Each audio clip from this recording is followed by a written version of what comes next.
Hello everyone and welcome back to JK alerts. Last video में मैंने method of cross product discuss किया था। आज मैं मेथड ऑफ एलिगेशन डिस्कस करने जा रहा हूँ। बहुत काम का मेथड है। जैसे क्रॉस प्रोडक्ट की मल्टी यूटिलिटी थी, ये भी 3-4 चैप्टर में लग जाता है। मिक्सचर एलिगेशन में लगेगा, रेशो में तो लगेगा ही, प्रॉफिट लॉस में लगेगा, परसेंटेज में लगेगा, एवरेज में लगेगा।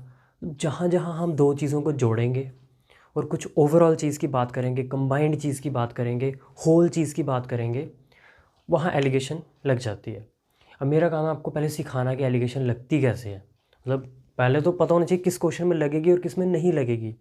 वंस यू नो कि इस क्वेश्चन में लगनी है तो फिर लगानी कैसे है, देखते हैं। In a class of 60 students 40% are girls. The average weight of the whole class is 59.2 kg and the average weight of the girls is 55 kg.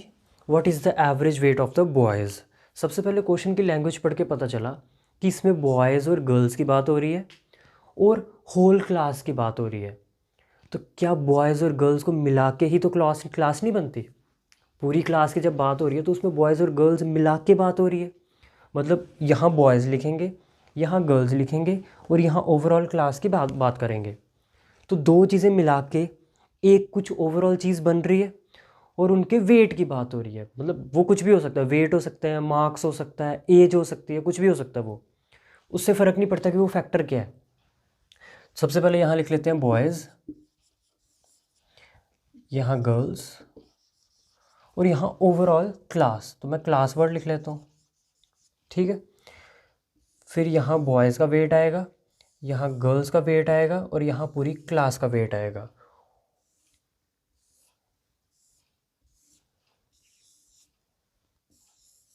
Allegation लगाने के लिए कुछ ऐसा इंटरफेस चाहिए मेरे को, ठीक है। जब भी लगानी है ऐसे लगानी है।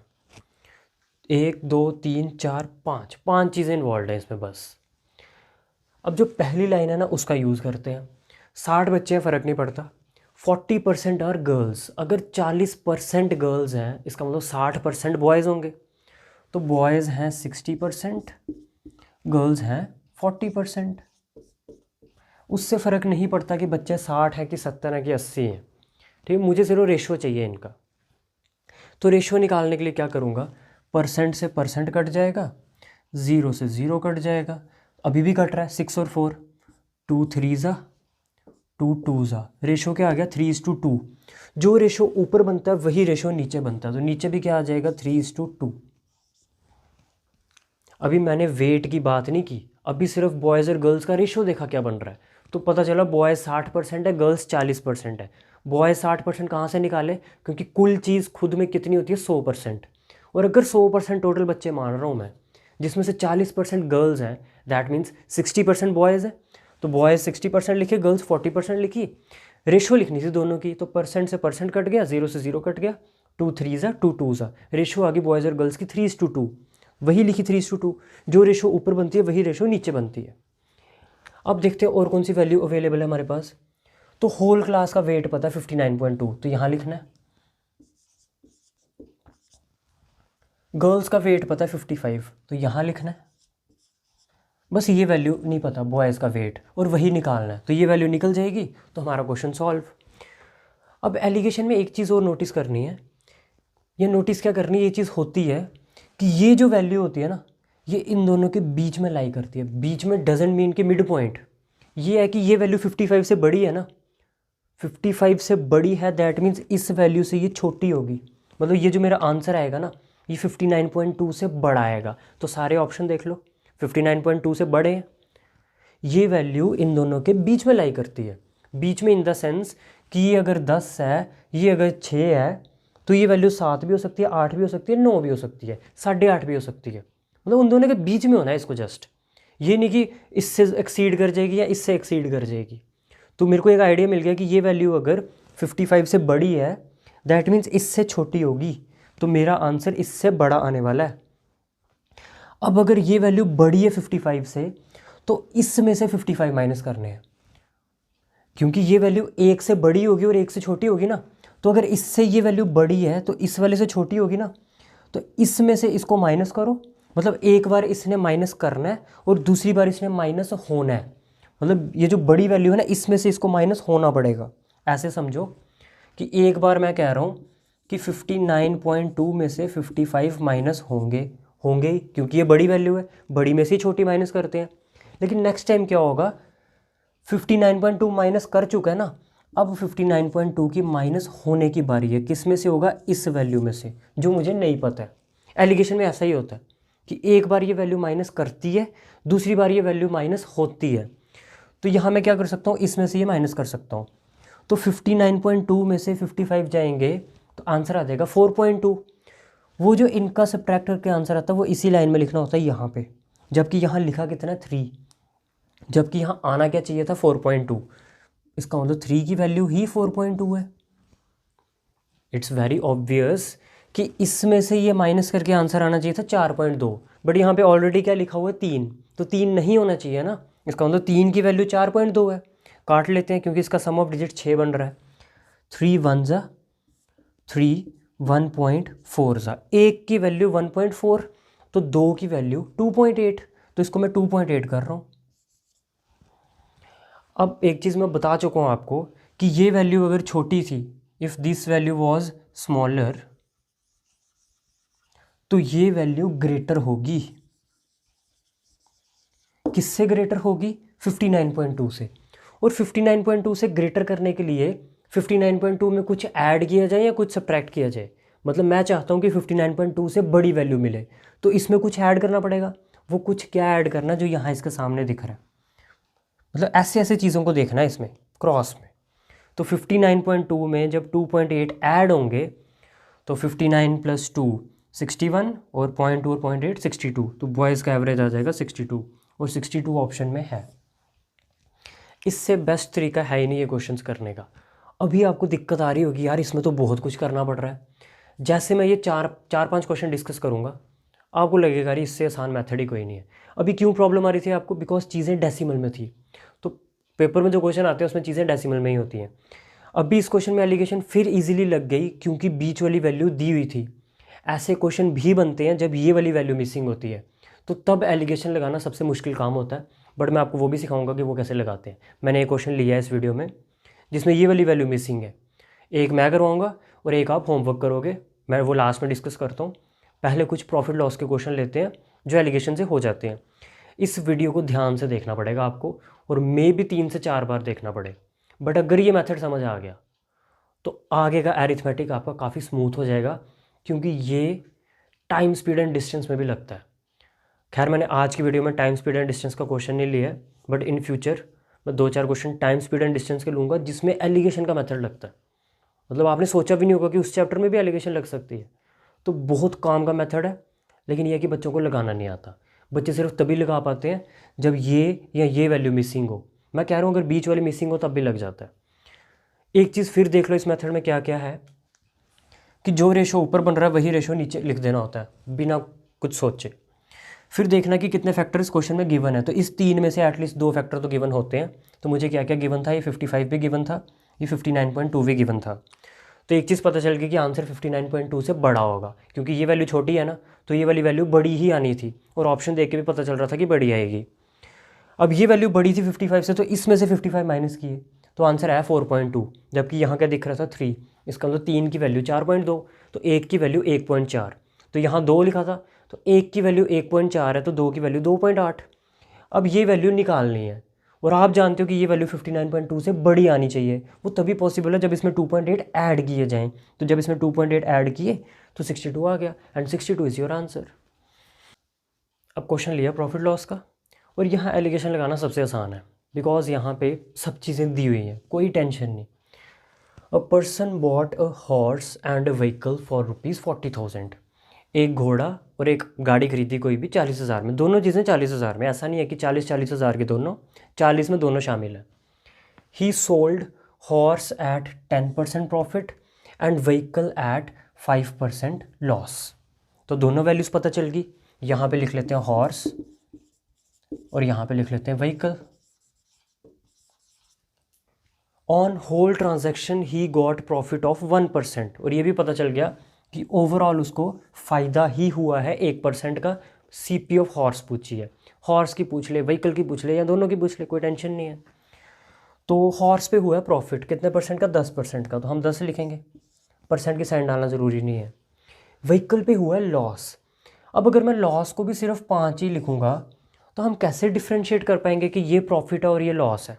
तो लॉस के लिए कुछ स्पेशल चीज़ होनी चाहिए और वो है माइनस की साइन, जिससे ये पता चल रहा है कि ये वैल्यू 0 से छोटी है, लॉस हुआ है इस केस में। प्रॉफिट है तो प्लस में रखेंगे, लॉस है तो माइनस में रखेंगे, दैट सिंपल। और ओवरऑल क्या करवाना है, 1% का प्रॉफिट, तो प्रॉफिट है तो यहाँ पे 1 लिख लो। अब यहाँ पे ऊपर कोई रेशो नहीं बन रही है तो नहीं लिखनी, जिस क्वेश्चन में बन रही होती है तो जो रेशो ऊपर वही रेशो नीचे। तो यहाँ जब ये वाली वैल्यू भी अवेलेबल है, ये वाली वैल्यू भी अवेलेबल है और ये भी अवेलेबल है, तो टेंशन कोई नहीं। ये वैल्यू आप जानते हो इन दोनों के बीच में रेंज करेगी, तो कर रही है। 10 से ये वैल्यू छोटी है और -5 से ये वैल्यू बड़ी है, तो जिससे ये छोटी है उसमें से माइनस हो जाएगी, तो 10 में से 1 गए 9। अब 1 जो है ना ये माइनस हो चुका है, ये 10 में से माइनस हो चुका है। अब इसकी बारी है माइनस करने की, तो 1 में से -5 माइनस करने हैं, 1 में से -5 माइनस करने हैं, तो आप बोलोगे 1 + 5 6 आ जाएगा यहाँ पे। तो नीचे रेशो क्या बन रही है, 6:9, जो कि कट जाती है फिर से, 3 2 ज़ा 3 3 ज़ा, तो रेशो क्या बन गई 2:3। That means total selling price कितना बन रहा है, अगर 2:3 की रेशो है तो टोटल बन रहा है 5, क्योंकि 2 और 3 मिला के कितना होता है 5। यही 5 की वैल्यू क्वेश्चन में कितनी है, 40,000। तो अगर 5 की वैल्यू 40,000 है तो 1 की वैल्यू कितनी हो जाएगी, 5 1 ज़ा 5 8 ज़ा, 1 की वैल्यू हो जाएगी 8,000। पूछा गया फाइंड सीपी ऑफ हॉर्स, तो हॉर्स की सीपी कितनी है 2, तो अगर 1 की वैल्यू 8,000 है तो 2 की वैल्यू 16,000। 16,000 इस क्वेश्चन का आंसर है। इवन अगर व्हीकल की पूछ लेते तो 3 की वैल्यू बता देते, तो अगर 1 की 8,000 है तो 3 की 24,000। खुद देख लो, 24,000 और 16,000 मिला के फिर से 40,000 बन जाएगा। तो you can find out everything once you know how to apply alligation. तो मैंने बता दिया, बस इसमें एक ही चीज़ का ध्यान रखना है कि लॉस हो तो नेगेटिव साइन लगानी है बस।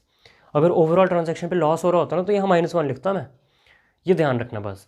बाकी इस वैल्यू का काम होता है एक बार माइनस करना और एक बार माइनस होना, तो ये जिससे छोटी है उसमें से माइनस हो जाएगी, तो 10 में से 1 गए 9। अब ये माइनस हो चुकी है तो अगली बार इसने माइनस करना है, तो 1 में से -5 गए 6, तो 6:9 का रेशो बन रहा था, सिंपलेस्ट फॉर्म में किया तो 2:3। 2:3 यानी कि उसकी सीपी 2 है, उसकी सीपी 3 है, कुल मिला के बन रही है 5, और 5 की वैल्यू क्वेश्चन में दी है 40,000, इसका मतलब 1 की वैल्यू 8,000। जैसे 1 की वैल्यू 8,000 आ गई, मेरे से हॉर्स की पूछी थी वो थी 2, तो 2 की वैल्यू 16,000। एक और क्वेश्चन लेता हूँ ऐसे ही, ताकि आपको प्रॉफिट लॉस में तो एटलीस्ट पूरी कमांड हो जाए। एक और क्वेश्चन प्रॉफिट लॉस का ही है, सेम ही है लास्ट की तरह, बस इसमें एक चीज़ इंग्लिश में दी है जिसका मतलब समझते हैं। A person bought 2 fans for ₹2,160 after selling first fan at 15% profit and second at 9% loss, he neither gains nor loses. He neither gains nor loses, इसका मतलब है ना तो उसको फ़ायदा हुआ ट्रांजैक्शन में ना नुकसान हुआ। इसका मतलब उसकी ट्रांजैक्शन जो है जितनी मतलब सीपी है उतनी ही एसपी है। 100 का सामान 100 में बेच दिया, मतलब 2160 के पंखे थे 2160 में बेच दिए, दैट मीन्स उसका प्रॉफिट कितना है 0। तो यहाँ पे जो सेंटर में वैल्यू लेनी है ना वो 0 लेनी है। जब आपको प्रॉफिट हुआ ही नहीं तो 0 लेंगे। तो यहाँ पे ले लेते हैं जिस पे 15% का प्रॉफिट हुआ है तो 15 लिखेंगे, दूसरे पे लॉस हुआ है 9% का तो -9 लिखेंगे, और यहाँ लिखेंगे 0, because he neither gains nor loses का मतलब है कोई फ़ायदा कोई नुकसान नहीं हुआ। तो अगर फ़ायदे की टर्म्स में बात करें तो फ़ायदा तो नहीं हुआ ना, तो 0 लिखेंगे। अब आप जानते हो 0 जो है 15 से छोटा है लेकिन -9 से बड़ा है, तो 15 में से 0 जाएंगे 15, और 0 में से -9 जाएंगे तो 9, तो 9:15 आ गया, काट लो 3 के टेबल से, 3 3 ज़ा 3 5 ज़ा 3:5। दैट मीन्स कंबाइनली कितनी सीपी आ गई, 3 और 5 कितने होते हैं 8, मेरे मुताबिक आ रही है 8, जबकि क्वेश्चन में कितनी दी है 2160। तो काटना शुरू करते हैं, 2 के टेबल से काट लेते हैं, 2 4 ज़ा 2 1080 ज़ा 2 2 ज़ा 2 540 ज़ा 2 1 ज़ा 2 270 ज़ा, 1 की वैल्यू आ गई 270। मेरे से क्या पूछा, find CP of each fan, दोनों की बतानी है। तो 3 की आ जाएगी 3 इंटू 270, 27 3 81, 810। और 5 की आ जाएगी 5 इंटू 270, 27 इंटू 5 135, 1350। तो दोनों फैंस की CP बता दी हमने, एक आ गया 810 का, दूसरा आ गया 1350 का। प्रॉफिट लॉस में ईजी है लगाना। अब एक मैं लगा देता हूँ आपको मिक्सचर एलिगेशन में, मतलब वहाँ भी ऐसा होता है कि एक कंटेनर और दूसरे कंटेनर में कुछ मिल्क वाटर की रेशो होती है, उन दोनों को किसी तीसरे कंटेनर में डालोगे तो वहाँ रेशो पूछ लेगा वो, वैसा क्वेश्चन भी एक करवा देता हूँ। अब देखो इस टाइप के क्वेश्चंस में भी एलिगेशन लग जाती है। क्वेश्चन देखो ये, 2 vessels contain mixture of milk and water, 2 बर्तन है और दोनों में मिल्क और वाटर का मिक्सचर पड़ा है in the ratio of 2:1 and 3:5। मतलब पहले वेसल में मिल्क वाटर का रेशो 2:1 का है और दूसरे वेसल में 3:5 का है। बोल रहे हैं किस रेशो में इन दोनों मिक्सचर को मिक्स किया जाए, किस रेशो में इन दोनों मिक्सचर को मिक्स किया जाए ताकि the ratio of milk to water in the resultant mixture 1:1 बन जाए। किसी तीसरे बर्तन में इन दोनों में से कितना कितना हिस्सा उठा के डाला जाए ताकि रिजल्टेंट मिक्सचर में क्या रेशो बने मिल्क वाटर का, 1:1। तो 2 कंपोनेंट है ना इस क्वेश्चन में, और कंपोनेंट पे एलिगेशन नहीं लगती इस ऐसे क्वेश्चंस में। ऐसे क्वेश्चन में एलिगेशन लगती है बर्तनों पे। तो यहाँ ले लेते हैं वेसल 1, यहाँ ले लेते हैं वेसल 2 और यहाँ ले लेते हैं वेसल 3। लेकिन हर एक वेसल में कोई एक कंपोनेंट निकालना इंपॉर्टेंट है हमारे लिए। अब ऐसे क्वेश्चन में क्या इंपॉर्टेंट चीज़ होती है कि हम कोई एक कंपोनेंट पे एलिगेशन लगाएं, या तो मिल्क पे लगा लें या तो वाटर पे लगा लें, इट्स आवर चॉइस, मतलब कोई फ़र्क नहीं पड़ता।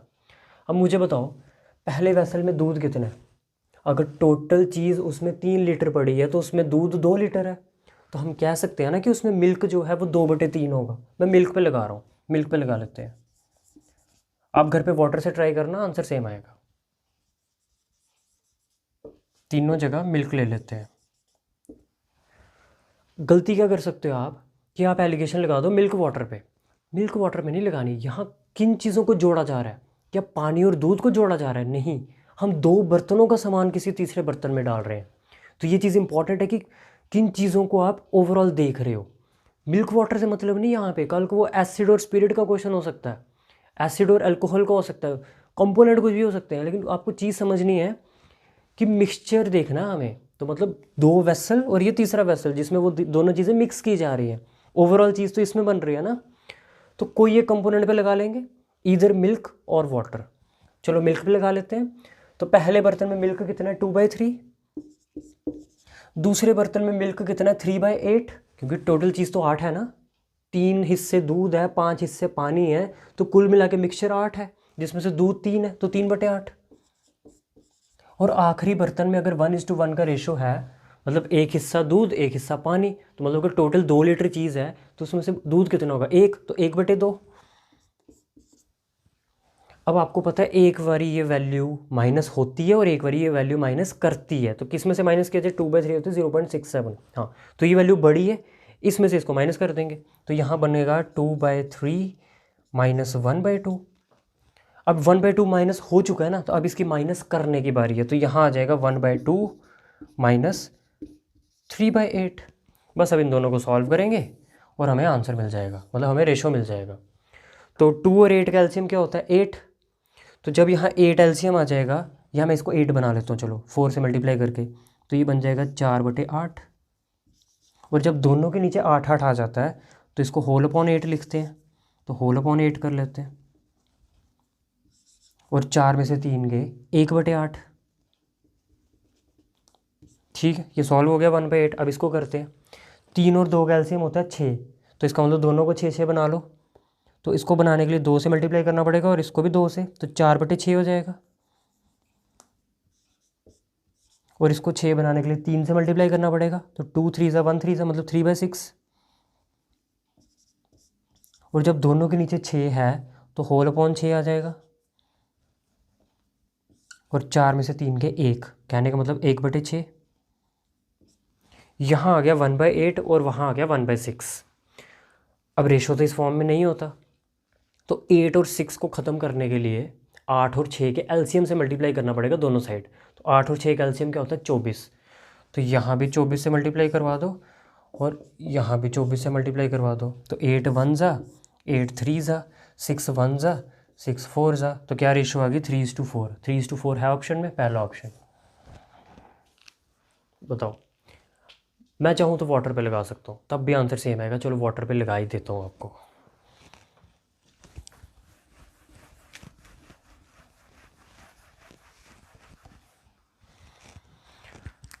तो यहाँ आ गया वेसल 1, यहाँ वेसल 2।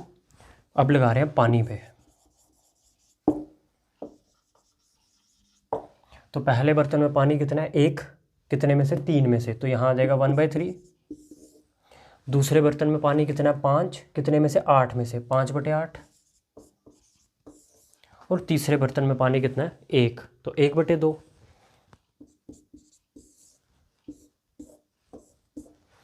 1/2 होता है 0.5 और 1/3 होता है 0.33। तो इसमें से इसको माइनस करेंगे तो ये आ जाएगा 1/2 माइनस 1/3। 1/2 माइनस कर चुका है, तो अब इसने माइनस होना है, तो मतलब 5/8 में से माइनस करेंगे। अगेन 8 बना लेते हैं दोनों को, तो इसको 8 बनाने के लिए 4 से करूँगा, तो ये बन जाएगा 4/8। और 5 में से 4 गए 1, तो 1/8। ये फिर वही 6 एलसीएम आ गया, तो इसका 6 बनाने के लिए 3 से मल्टीप्लाई करेंगे तो 3/6। और इसका 6 बनाने के लिए 2 से मल्टीप्लाई करेंगे तो 2/6। और 3/6 माइनस 2/6 1/6। फिर वही चीज़ बन गई, 8 और 6 नीचे बच रहे हैं, तो 24 से मल्टीप्लाई करना पड़ेगा दोनों तरफ। 8 1 ज़ा 8 3 ज़ा 6 1 ज़ा 6 4 ज़ा। स्टिल रेशो क्या है, 3:4। 3:4 ही है। तो फ़र्क नहीं पड़ता मिल्क पे लगा रहे हो कि वाटर पे लगा रहे हो, बस ये ध्यान रखना है कि चीज़ों को मिक्स किया जा रहा है। ऐसे क्वेश्चन आते हैं कि एक एलॉय में जिंक और कॉपर है, उसका कुछ रेशो है, फिर अगले एलॉय में जिंक और कॉपर का कुछ और रेशो है, तो बताओ किस रेशो में मिक्स किया जाए ताकि एक नए एलॉय में जिंक और कॉपर का ये रेशो बने। तो वहाँ भी ये चीज़ लगा सकते हो। फिर चाय वाले क्वेश्चन बन जाते हैं कि दार्जिलिंग और असम टी को इस रेशो में मिक्स किया, फिर दूसरी जगह की चाय को इस रेशो में मिक्स किया, तो फाइनल रेशो ये वाली चाहिए, वहाँ ये चीज़ें लग जाती हैं। फिर चावल वाला क्वेश्चन बन जाता है कि इतने रुपए किलो चावल ये था, इतने रुपए किलो ये था, लेकिन आप चाहते हो कि 50 रुपये किलो वाला बन जाए, वहाँ एलिगेशन लग जाती है। मतलब जहाँ चीज़ों को मिक्स किया जाएगा ना, दो चीज़ों को, और कुछ तीसरी वैरायटी चाहिए होगी, वहाँ एलिगेशन लग जाएगी। अब मैं लगा के दिखाता हूँ जिसमें ये वैल्यू मिसिंग हो, सेंटर वाली। खैर मैंने ऐसा एक क्वेश्चन करवाया है, अगर आप क्लास 4 से पहले वाली वीडियोस देखोगे तो एक एवरेज का क्वेश्चन मैंने सॉल्व किया था। विजिटर्स वाला क्वेश्चन था कि किसी लाइब्रेरी को विज़िट करते हैं शायद, कि संडे को इतने आते हैं, बाकी डेज़ को इतने आते हैं in the month of June. मैं वो क्वेश्चन भी कभी डिस्कस करूँगा वापस दोबारा, लेकिन पहले तरीका देखते हैं कि जब बीच वाली वैल्यू मिसिंग हो, जब एलिगेशन लगाना टफ होती है। इनमें तो ईजी है, कोई मुश्किल काम नहीं है, but it's really tough when the central value is missing. Tough नहीं है, मतलब उसमें फिर चीज़ें कुछ ध्यान रखनी पड़ती हैं। समझाता हूँ मैं। अब देखो यहाँ पे क्या पूछा है, what is the average marks of the whole class. मतलब ये वाली वैल्यू नहीं पता, बॉयज़ और गर्ल्स वाला ही क्वेश्चन है, तो यहाँ बॉयज़ ले लो, यहाँ गर्ल्स ले लो।